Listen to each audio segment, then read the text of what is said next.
Bem-vindos ao Sócio do Naras Encontra, um projeto que conecta educação, ciência e saúde para promover o bem-estar da comunidade. Bom dia, boa tarde a todos. Estamos aqui hoje com mais um Sócio do Naras Encontra, com a Janaína Moreno, especialista em Direito de Saúde pela Fiocruz. Vamos tratar hoje sobre o Agosto Lilás, que é o mês de conscientização e enfrentamento à violência contra as mulheres. E tem como foco informar, proteger e convocar a sociedade à responsabilidade coletiva, com especial atenção às mulheres em situação de violência. Tudo bem, Janaína? Tudo bem, Manoele? Muito obrigada pelo convite. Primeiramente, bom dia a todos, todas e todes. É um prazer estar com vocês hoje para essa manhã. Então, podemos começar? Pode, fica à vontade. O que é considerado violência contra a mulher? Bem, gente, falando, a todo o público que nesse momento, nesse agosto, nós estamos hoje no dia 8 de agosto e estamos no mês da conscientização em relação à violência contra a mulher. O Agosto Lilás, conhecido como Agosto Lilás. E a violência contra a mulher, ela é qualquer ação, lá na Lei Maria da Penha, por sinal, a Lei Maria da Penha fez aniversário essa semana, e nós tivemos o dia D da Maria, da Lei, o dia D da Maria da Penha. A Lei Maria da Penha, que é a Lei 11.340 de 2006, ela traz lá no ipsilítem da lei, falando que a violência contra a mulher ela é qualquer ação ou omissão baseada no gênero que cause morte, lesão ou sofrimento físico, sexual, psicológico ou dano moral ou patrimonial a essa mulher. Mas eu vou além. Eu vou além porque nós precisamos entender que a violência ela é uma violência que é endêmica. A violência ela está em todos os locais, seja ele público, seja ele privado. Nos bares, nos hotéis. Hoje as mulheres procuram, porque a gente caminha muito e confunde, tem um fator confundidor em relação à questão da violência doméstica e a violência de gênero, de uma forma geral. A gente tem a violência de gênero específica, no nicho contra a mulher, mas a gente tem a violência, ela é endêmica, ela perpassa muitos aspectos da sociedade e muitos locais, seja ele público ou privado. E as pessoas têm muita dificuldade de entender que a violência, ela, até chegar à física, passa por N estágios, por inúmeras violências. Então, o que a gente, dentro da minha pesquisa na época do mestrado, porque eu sou mestre pela FRJ também, pela Escola Naneri, um dos pontos que nos chamou a atenção é que as pessoas têm uma dificuldade muito grande em entender que sofreram violência. E isso não é uma prerrogativa só das mulheres. Isso é uma prerrogativa de todas as pessoas. As pessoas têm uma tendência a identificar que sofreu uma violência somente em relação à violência física.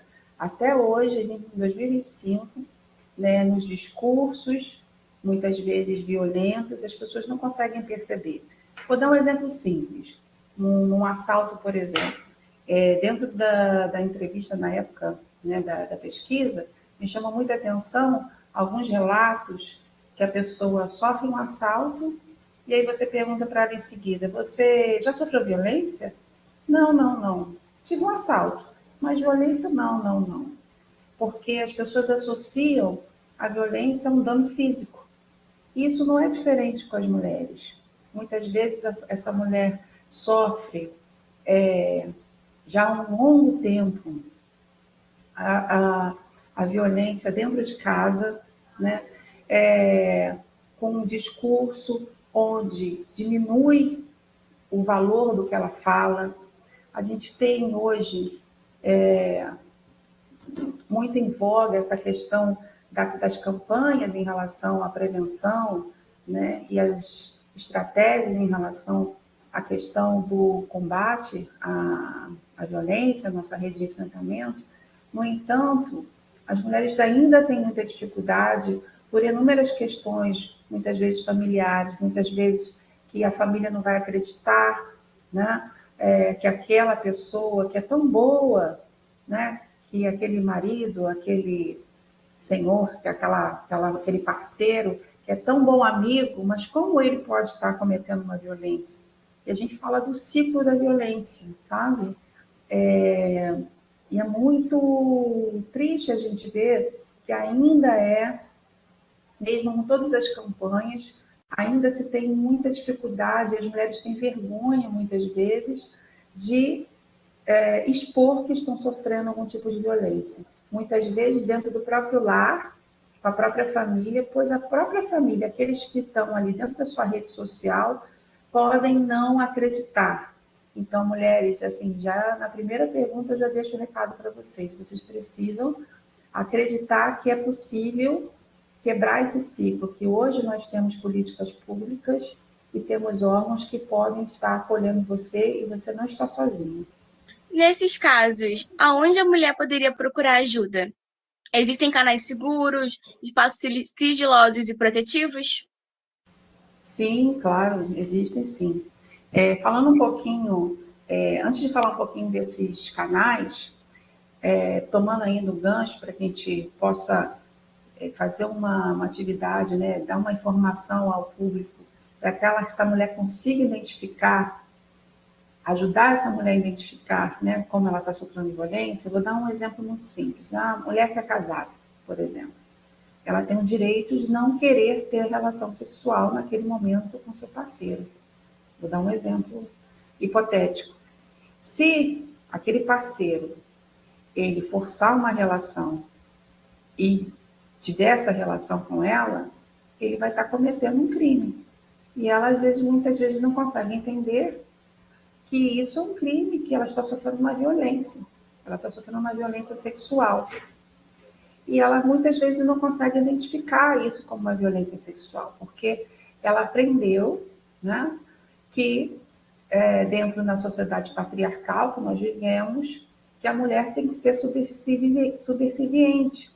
E além de ser subserviente, se ele é o marido, a gente parece que ainda está no tempo feudal, mas se ele é o marido e ele quer ter relação com ela tem que se submeter.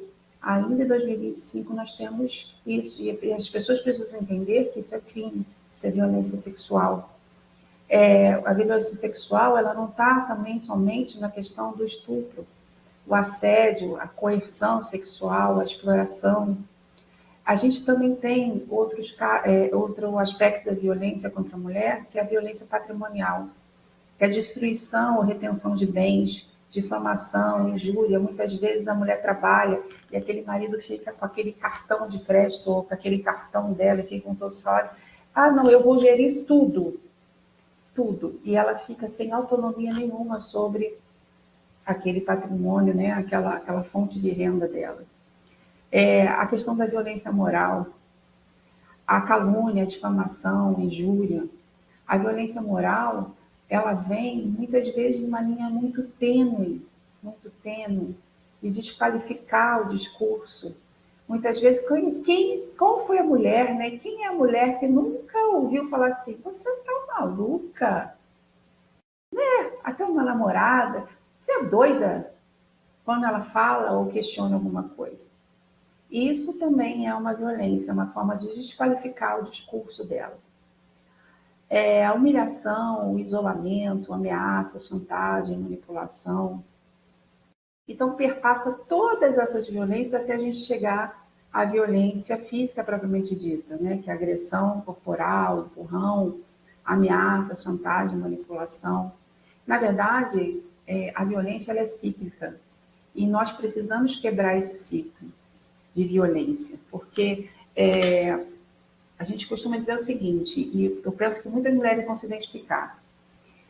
Tem a fase da lua de mel, onde que aquele agressor, ele vai dizer que fez aquilo por amor, que eu te amo demais, não me controlo, não foi você que provocou isso em mim. E a mulher vem com essa culpabilização do que ele fez de errado, ela se sente culpada. E aí ela pensa muitas vezes, é porque ele me ama, é por conta dos filhos, é por conta da família, ele vai melhorar. E aí vem depois a frase, né, da agressão em si. E depois isso se retroalimenta. Então a gente precisa quebrar esse ciclo. Em relação aos locais que a gente pode estar procurando ajuda, vamos lá, a gente tem o Disque 180, né, que é um canal que vai auxiliar essa mulher, uma central de atendimento à mulher. É um canal 24 horas, sigiloso, ele orienta, encaminha para a rede de apoio, porque é necessário, aí falando do profissional de saúde também, um enfermeiro que está lá na ponta, seja qualquer profissional, porque a atenção primária em saúde é o primeiro local, muitas vezes, que essa mulher vai procurar. Então, muitas vezes a gente dentro de uma consulta de enfermagem, a gente precisa estar com esse olhar atento. Muitas vezes ela foi ali numa consulta por conta de uma dor de cabeça, por conta de N problemas, e ela não vai falar para você que ela sofreu uma violência ou está sofrendo violência. Muitas vezes aquele agressor, aquele companheiro está com ela. Eu tenho um exemplo de um caso de uma paciente que entrou dentro do consultório e nós tivemos o feeling de entender que ali estava acontecendo alguma coisa errada. E nós pedimos para esse agressor, que a gente não sabia se era o agressor, aquele companheiro dela que estava ali, se ele podia sair da sala, porque a gente precisava consultar e fazer um exame mais delicado nela. E nela saiu, e foi quando ele saiu e foi quando ela conseguiu, a gente questionou e ela conseguiu se abrir, né? E assim a gente conseguiu ali fazer esse primeiro contato e orientá-la como ela poderia, né, buscar ajuda e ajudá-la. Além disso, nós temos, e assim, então, enquanto profissional de saúde, a gente precisa ter essa sensibilização em relação a isso. A gente tem o canal da Polícia Militar, temos a Patrulha Maria da Penha, mas nós temos o canal 190. A Patrulha Maria da Penha é chefiada normalmente por uma mulher, então, dentro da Patrulha Maria da Penha, ela vai também ter esse acolhimento e esses profissionais, esses policiais que são da Patrulha Maria da Penha, são profissionais treinados para acolhê-la. A gente tem o Disque 100 dos Direitos Humanos, que também é 24 horas, e recebe denúncias de violações de direitos, incluindo a violência contra a mulher. E, além disso, a gente tem as delegacias especializadas, os DEANs, a gente tem os Centros de Referência de Atendimento à Mulher, o CRAM, e a gente tem os CEANs, inclusive, ali no centro da cidade, né, no Rio de Janeiro, bem próximo da Escola Ana Nélia, nós temos o CEAN Chiquinha Gonzaga, que é uma referência também muito próxima ali no centro, que é importante dizer o seguinte, a gente não precisa de encaminhamento para o CEAN. A gente pode fazer um encaminhamento para o CEAN, mas o CEAN ele é livre demanda. Então, qualquer mulher que esteja sofrendo algum tipo de violência pode estar procurando o CEAN, que lá vai ter uma equipe que vai orientá-la, né? Uma equipe multiprofissional. Além disso, nos próprios hospitais, hoje a gente tem as salas lilás, que também fazem esse primeiro atendimento de acolhimento dessa mulher, mas nos próprios hospitais, dentro da rede primária também, a gente pode estar procurando ajuda. Mas, mais especificamente, foram esses canais que eu acabei de falar. Voltando um pouco para o profissional de saúde, Jana, qual a recomendação que você daria para eles quando recebem em suas unidades de atendimento mulheres vítimas de violência? Bem, vamos lá. O atendimento na saúde é muitas vezes, como eu falei, dentro da atenção primária principalmente, né? Ele é a porta de entrada dessas situações de violência. E por isso ele exige uma abordagem de uma escuta ativa. A gente precisa não revitimizar essa mulher, né? E a gente tem que deixar os julgamentos lá do lado de fora. Nossos preconceitos lá do lado de fora. Então, a gente precisa trabalhar e ter treinamentos e capacitação em todos os ambientes para que os profissionais, não só os profissionais de saúde, mas todos os profissionais, seja numa empresa privada, seja administrativamente numa empresa que lida, por exemplo, construção civil, hotelaria, área de saúde, todos precisam estar preparados para atender, para acolher, para ter uma escutativa a essa mulher. E em relação especificamente ao que você me perguntou, dos profissionais de saúde, a gente precisa deixar nossos preconceitos, precisa deixar os julgamentos de lado e precisa acolher essa mulher. Esse é o primeiro passo. Acolher e não revitimizar. Como que eu falo? Ah, Jana, mas como assim não revitimizar? É a gente anotar, escutar, ter essa escutativa, não interrompê-la, deixá-la falar e ter, dentro dessa escutativa, a gente conseguir ter um processo dentro das unidades que a gente consiga montar ali todo o histórico dela para que aquilo fique registrado e que o outro profissional que vá atendê-la, ela não precise contar toda a história novamente, porque isso é doloroso para ela. Então, a gente precisa estar preparado, treinado e capacitado para isso. Então, ter não só um treinamento em relação à humanização do cuidado, mas de estrutura mesmo para que a gente possa estar implementando o processo. Além disso, né, a gente precisa garantir a privacidade e o sigilo, atender sempre no local reservado, sem acompanhantes não autorizados por ela, né? Registrar adequadamente, como eu falei, anotar no prontuário se tem algum sinal físico, prestar muita atenção nos meandros, né, dos relatos dela, de forma fidedigna, né, não estar inventando ou supondo e escrevendo o que ela não falou, ser fidedigno ao que ela falou, avaliar o risco imediato, se essa mulher realmente tem, de repente, uma ameaça à vida dela.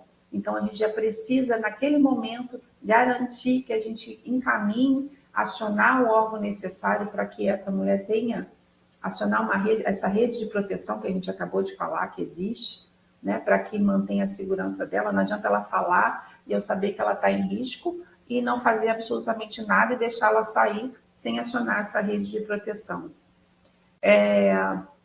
Atendê-la, né, dentro das salas específicas, quando a gente tem, dependendo do cenário, a sala lilás, tratar, né, as lesões, oferecer, de repente, se é uma questão sexual, uma contracepção de emergência, né, e encaminhar, obviamente, como eu falei, para essa rede especializada, né, delegacias, CRAM, defensoria, apoio psicológico, e principalmente o profissional ele tem que estar muito antenado, o profissional ele precisa conhecer essa rede existente para que ele possa ter subsídios para estar encaminhando e acionando essa rede para estar auxiliando essa mulher.